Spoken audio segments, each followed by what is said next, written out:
You are standing at the airport arrivals gate. Someone you love walks through the doors. Your chest fills with pure, uncomplicated joy. And then, without asking, your eyes fill with tears. Nothing sad is happening. Nothing is wrong. You are as happy as you have ever been. So why on earth are you crying? The easy answer is that you're overwhelmed. But that explains nothing. It just hands the mystery a nicer name. The real answer is far stranger, and it touches something almost no other creature on this planet can do. You are the only animal that cries from feeling. Other animals make tears, of course. Their eyes water to stay clean and moist, just like yours do in the wind, but not a single one of them weeps because its heart is too full. A dog doesn't cry at a reunion. A lion doesn't tear up at a sunset. A chimpanzee, as close to you as any living thing, never sheds a single emotional tear. Only you do. Only humans take a feeling and turn it into salt water that runs down the face. So why would evolution build something so strange, so useless looking, so deeply odd? To answer that, you have to start with a simple fact most people never learn. You don't make one kind of tear, you make three. The first kind are basal tears. They are always there, a thin, invisible film that keeps your eyes from drying out. The second kind are reflex tears, the ones that flood in when you chop an onion or get dust in your eye. They are pure plumbing. They flush out whatever doesn't belong. And then there is the third kind, the kind that only shows up when you feel something too big to hold. Emotional tears. And here's the first clue that something deeper is going on. Those three kinds of tears are not the same liquid. A biochemist named William Fry spent years studying exactly this. He collected tears, which is far harder than it sounds, and compared them. What he found was remarkable. Emotional tears are chemically different from the tears you cry over an onion. They carry more protein. They carry more stress hormones. It was as if, when you weep from feeling, your body is physically flushing something out of itself. Your sadness, your tension, your overwhelm, leaving you in liquid form.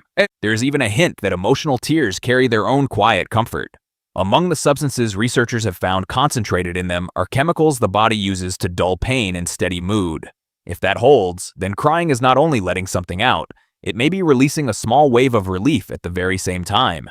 It would explain a feeling you already know well, that strange, wrung-out calm that arrives after a really good cry, when the storm has passed and something inside you feels lighter, cleaner, reset. So tears aren't just a sign of emotion. They may be part of how you process it, but that still leaves the strangest question untouched. If emotional tears are a release valve for distress, why does the valve open when you are happy? Think about the last time it happened to you. A wedding, a graduation, a song that wrecked you in the best way, holding someone you thought you'd lost. In every one of those moments, you were not sad. So what, exactly, was leaking out? This is where a researcher named Ad Vingerhoutz comes in. He is one of the few scientists in the world who has devoted his career almost entirely to human crying, and he argues that tears are not really about the eyes at all. They are a signal. When you cry, your vision blurs. You become, for a moment, a little helpless. And that helplessness is the point. A tearful face is one of the most powerful signals a human being can send. It says, I am overwhelmed. Come closer. Help me. Hold me. Long before you could speak a word, your tears could call your mother to your side. They are a cry for connection, written on your face in water. And now the happy tears start to make sense. Because a wedding, a reunion, a birth, these are not just joyful. They are overwhelming.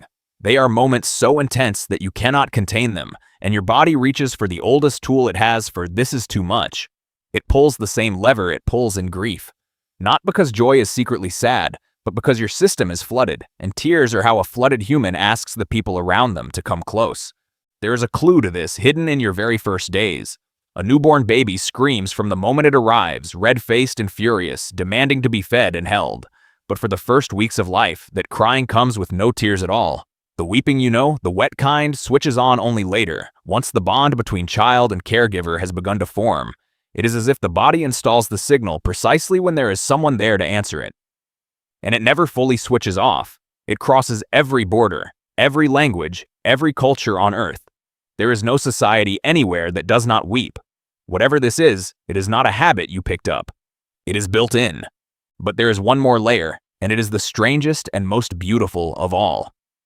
A psychologist named Oriana Aragon noticed something almost no one had taken seriously. People don't only cry when they're happy. They do something even odder. They look at an impossibly cute baby and say, through gritted teeth, I just want to squeeze it. They feel a surge of love and respond with a flash of aggression. They reach a peak of joy and burst into tears. Aragon gave this a name, dimorphous expressions, two opposite shapes for a single feeling, and she proposed a stunning idea about why. When an emotion becomes too intense, too overwhelming, the brain reaches for its opposite to bring you back down. The tears that arrive at the happiest moment of your life are not joy overflowing. They are a counterweight. Your mind, sensing a feeling that is spiking out of control, fires off the opposite response to steady you, the way you'd throw out a hand to catch your balance. Crying when you're happy may be your brain's way of keeping you from tipping over the edge of your own joy. Aragon even tested this. She found that the people most likely to cry at happy news were often the same ones who recovered from intense emotion the fastest afterward. The tears weren't a sign of being more fragile. They were a sign of a system working harder to rebalance and getting you back to steady ground sooner. The cry wasn't the breakdown. The cry was the repair. Think about what that means. Your emotions have a thermostat. When the heat climbs too high in either direction, the system kicks in to pull you back toward the middle. Have you ever laughed at a funeral at exactly the wrong moment and been horrified at yourself? That is the same machinery, running in reverse. Overwhelming sorrow, met with a sudden, involuntary laugh. The brain doesn't care whether the intensity is good or bad. It only cares that it's too much. So the tears at the airport were never a malfunction. They were a balancing act. A flooded system, reaching for its release valve, while a quiet regulator works to keep you from drowning in your own happiness. And once you see it, you start to notice it everywhere. The parent weeping at a child's wedding, the athlete sobbing on the podium under a gold medal, having won everything they ever wanted, the crowd in tears at the final note of a song, the soldier coming home, the whole family undone at the front door. We treat these as exceptions, as moments when emotion got the better of us. But they are not exceptions. They are the system working exactly as designed, in the most human way imaginable. And it does something else, something tears alone can do. They pull people together. When you cry in front of someone, you drop your guard completely. You show them the soft, unprotected center of yourself, and something in them softens in return. Crying together at a wedding, a funeral, a finish line is one of the fastest ways two human beings have ever found to feel close. Your tears are not just draining the pressure inside you. They are a bridge thrown out toward everyone watching. It is why a stadium full of strangers can weep at the same final whistle. Why an entire theater goes quiet and wet-eyed at the same frame of a film. Why the sight of one person crying at a goodbye sets off everyone around them. Tears are contagious in a way almost nothing else is, because they were built to be shared. They are a language older than words, and every human being alive already speaks it fluently. Charles Darwin himself was puzzled by weeping. He could not see what survival advantage it offered, and called the tears that come with feeling a kind of accidental byproduct.